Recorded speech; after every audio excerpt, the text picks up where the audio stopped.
আসসালামু আলাইকুম। আমি মেহেদী হাসান, আমার চ্যানেল থেকে আমি আমার কাছে আসলাম। আজকে আমাদের যে পর্বটা শুরু করতেছি এটা হলো কম্প্রেশন। তো কম্প্রেশনটা কি, কম্প্রেশন কেন ব্যবহার করা হয় ইন্ডাস্ট্রিতে সাধারণ ধারণা আমরা দেওয়ার চেষ্টা করি। তো প্রথমে আসি, আমাদের এটা হলো কম্প্রেশন। ইন্ডাস্ট্রিতে কম্প্রেশনের মূল্য হলো অনেক বড়, কারণ কম্প্রেশন ছাড়া আপনি হাওয়া পাবেন না, হাওয়া ছাড়া আপনি কোনো কিছু চালাতে পারবেন না।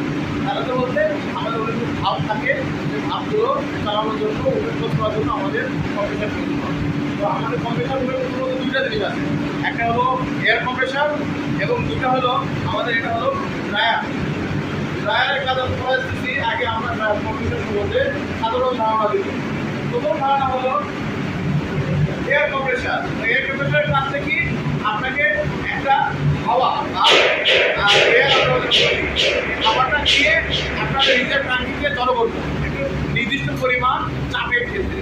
তো ওই চাপটা কতটুকু হবে এটা বেসিস করে আপনার প্রতিষ্ঠানের উপরে।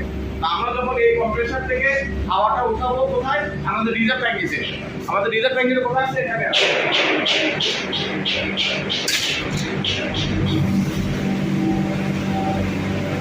আমাদের রিজার্ভ ট্যাঙ্কি, হাওয়ার রিজার্ভ ট্যাঙ্কি।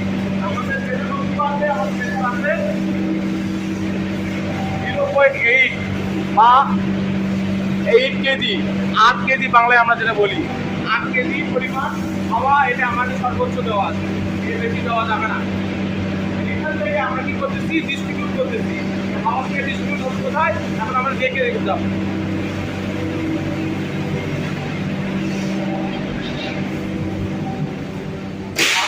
আমাদের আবার কম্প্রেসর রুমে কি করার জন্য আমরা প্রথমে এয়ার কম্প্রেসর থেকে আমরা রিজার্ভ ট্যাঙ্কিতে হাওয়া পাস করলাম। তো ওখানে আমরা নির্দিষ্ট পরিমাণ একটা হাওয়া থাকবে যেটা আমরা ডিস্ট্রিবিউট করব।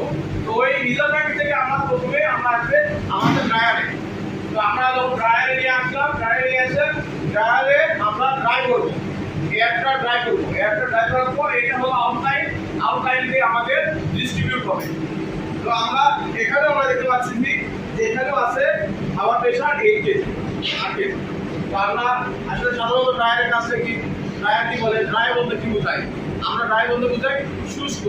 তো আমরা যখন হাওয়াটা উঠাবো, হাওয়াটা যাবে ট্যাঙ্কিতে, মেন ট্যাঙ্কিতে, তখন ওখানে কিছু পানি থাকবে। তো হাওয়ার ভিতরে যখন পানি থাকবে তখন আমাদের ইকুইপমেন্টগুলো নষ্ট হওয়ার সম্ভাবনা থাকে। তো ওই নষ্ট না করার জন্য আমাদের যে ভাপ ব্যবহার করা হয়, ভাবে আমরা এখানে ড্রায়ার ইউজ করি। ড্রায়ার ইউজ করলে কি হবে, হাওয়াটা শুষ্ক হবে, পানি থেকে পানি শোষণ করবে। শোষণ করার পরে আমাদের ডিস্ট্রিবিউট